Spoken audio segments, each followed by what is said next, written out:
See nädalavahetus toimus minuga päris mitu transformatsiooni ja mitu taipamist.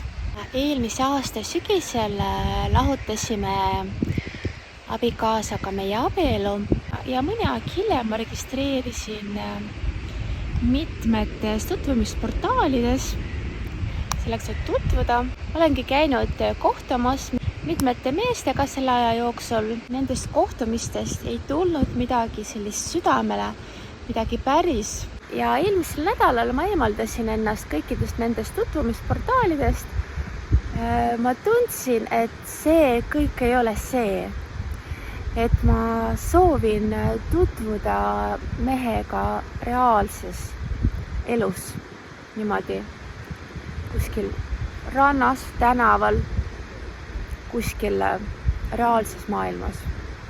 Selle pika jaanipäeva nädalavahetuse ma olin üksi, täiesti üksi. Vahel teretasin naabrit, rääkisin naabritega juttu, aga muidu olin üksi ja mul oli aega selleks, et ennast tunnetada, vaadelda, mis toimub minu sees, mida ma teen, mida ma mõtlen. Ja ma avastasin, et ma muudkui ikka ja jälle mõtlen mehe peale, keda hetkel minu elus ei ole.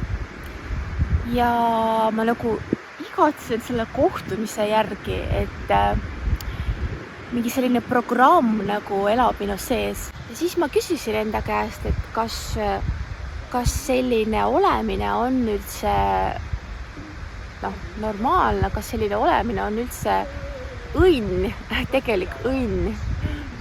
Ja ma andsin endale ausa vastuse, et ei, see ei ole normaalne selline ootus. Kogu aeg sa midagi ootad, sa ootad seda kohtumist ja see energia ju läheb sinna ootamisele.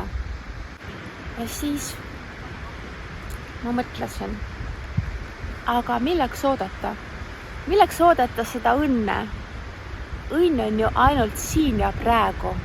See on võimalik ainult hetkes.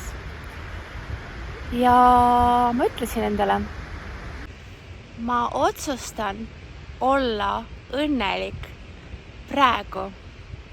Just praegu. Nii, kuidas ma olen. Asjad hakkavad juhtuma ainult siis, kui me midagi ei oota. Et kui me elame oma elu täiega, nii kuidas meie seda soovime.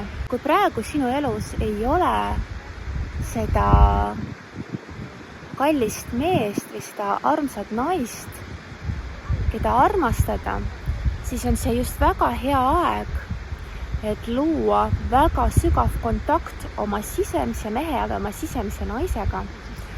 Ja minu puhul siis sisemise mehega ja ma siin käin ja vaatlen, räägin temaga juttu, et küsin tema käest, mida ta tahab. Aga eks ma räägin, kuidas mul läheb järgmistes videotes.